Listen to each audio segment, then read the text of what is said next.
BNP ও জামাত নির্বাচনী ময়দানের যুযুধান দুই পক্ষ। লড়াই ছিল হাড্ডাহাড্ডি। কে সরকার গড়বে তা নিয়ে ছিল বিস্তর জল্পনা। যদিও বাজিমাত করেছে তারেক রহমানের বিএনপি, তবে নির্বাচন শেষে যাবতীয় রেশারেশি ভুলে জামাতের আমির শফিকুর রহমানের সঙ্গে সাক্ষাৎ করতে তার বাসভবনে পৌঁছে গেলেন বিএনপি চেয়ারম্যান। রবিবার সন্ধ্যে 7টার দিকে জামাতের আমির শফিকুরের বসুন্ধরার বাড়িতে যান তারেক। সেখানে বৈঠকের পর পৌঁছে যান ন্যাশনাল সিটিজেন পার্টির আহ্বায়ক নাহিদ ইসলামের বাড়িতেও। প্রশ্ন উঠছে, শপথ গ্রহণের কোন কৌশল নিচ্ছেন খালেদা পুত্র? শনিবার জাতীয় ঐক্যের ডাক দেন বিএনপি প্রধান তারেক রহমান। নির্বাচনে তার দলের জয় বাংলাদেশের মানুষকে উৎসর্গ করেন তিনি, তাই জনগণের জীবন সমৃদ্ধ করার প্রতিশ্রুতি দেন তিনি। খালেদা জিয়ার পুত্র বুঝিয়ে দেন, এবার বাংলাদেশকে মানবিকভাবে গড়ার পালা।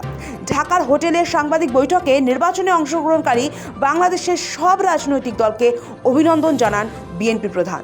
তার কথায় বহু প্রতিবন্ধকতার মোকাবিলা করে দেশে গণতন্ত্র প্রতিষ্ঠার পথ সুগম করা হয়েছে। তারেক মনে করেন, গণতান্ত্রিক দেশের রাজনৈতিক দলগুলি অত্যন্ত গুরুত্বপূর্ণ। সরকার এবং বিরোধী দলগুলি নিজ নিজ অবস্থান থেকে দায়িত্বশীল ভূমিকা পালন করলে দেশের গণতন্ত্র প্রাতিষ্ঠানিক রূপ পাবে। তারেকের মতে, সকলের মত এবং পথ ভিন্ন হতে পারে, কিন্তু দেশের স্বার্থে সকলকে ঐক্যবদ্ধ হতে হবে। নির্বাচনোত্ত বাংলাদেশে যাতে কোথাও কোনো অপ্রীতিকর ঘটনা না ঘটে, এই জন্য শত উস্কানির মুখেও আমি সারা বাংলাদেশে বিএনপির সর্বস্তরের নেতাকর্মীদের শান্ত এবং সতর্ক থাকার আহ্বান জানাচ্ছি।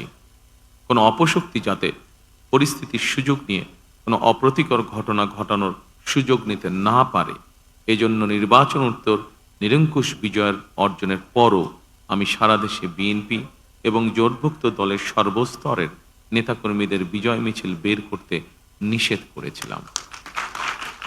যে কোনো মূল্যে অবশ্যই শান্তি এবং শৃঙ্খলা বজায় রাখতে হবে।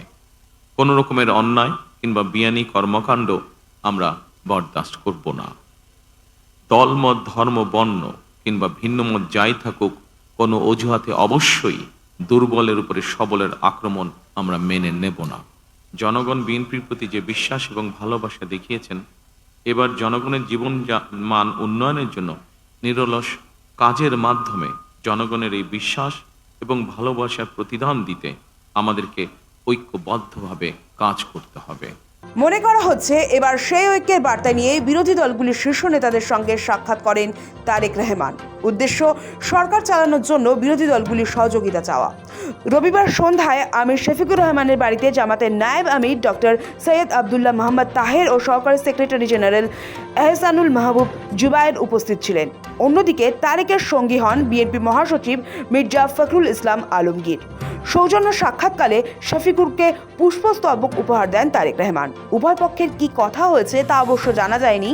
পরে সাংবাদিকদের জামাতের নায়েব আমির ডক্টর সৈয়দ আবদুল্লাহ মোহাম্মদ তাহের বলেন, বিএনপি এবং জামাত একসঙ্গে ফ্যাসিবাদের বিরুদ্ধে আন্দোলন করেছে। সরকার এবং বিরোধী দল মিলে একসঙ্গে নতুন বাংলাদেশ বিনির্মাণে কাজ করা হবে। প্রধান বিরোধী দলের যিনি প্রধান হবেন, জামাত ইসলামীর আমির ডক্টর শফিকুর রহমান, তার সাথে সৌজন্য সাক্ষাৎ করতে আসছেন, একটা কার্টেসি ভিজিট করতে আসছেন। এটাকে আমরা ওয়েলকাম করি। অত্যন্ত সাহায্যপূর্ণ পরিবেশে আলোচনা হয়েছে। আমরা দীর্ঘদিন বিএনপি এবং জামাত ইসলামী একসাথে স্বৈরাচার বিরুদ্ধে আন্দোলন করেছি, সংগ্রাম করেছি। গঠনে আমরা সরকারের অংশগ্রহণ ছিলাম। দুটি দল আলাদাভাবে নির্বাচন করেছি, কিন্তু আমাদের ভিতরে আমরা আশা করি মাধ্যমেই আগামী সময়গুলোকে আমরা রাষ্ট্র পরিচালনায় সরকার এবং বিরোধী দল সমন্বিতভাবেই আমরা দেশের জন্য কল্যাণমূলক কাজ করতে পারব। আমরা এই ব্যাপারে একমত হয়েছি। এরপর নাহিদ ইসলামের বাড়িতে যান তারেক। আসলে রাজনৈতিক প্রতিদ্বন্দ্বীদের সঙ্গে সুসম্পর্ক রেখেই মসনদে বসতে চাইছেন খালেদা পুত্র তারেক রহমান। নতুন করে দেশে বিশৃঙ্খল পরিস্থিতি হোক চাইছেন না তিনি। যদিও নির্বাচন পরবর্তী দুদিনের বাংলাদেশের 30টি জেলায় 2 শতাধিক হিংসার ঘটনা সামনে এসেছে। নিহত একাধিক, আহত 300-র বেশি মানুষ। শফিকুর তারেক সাক্ষাতের পর কি তা কমবে?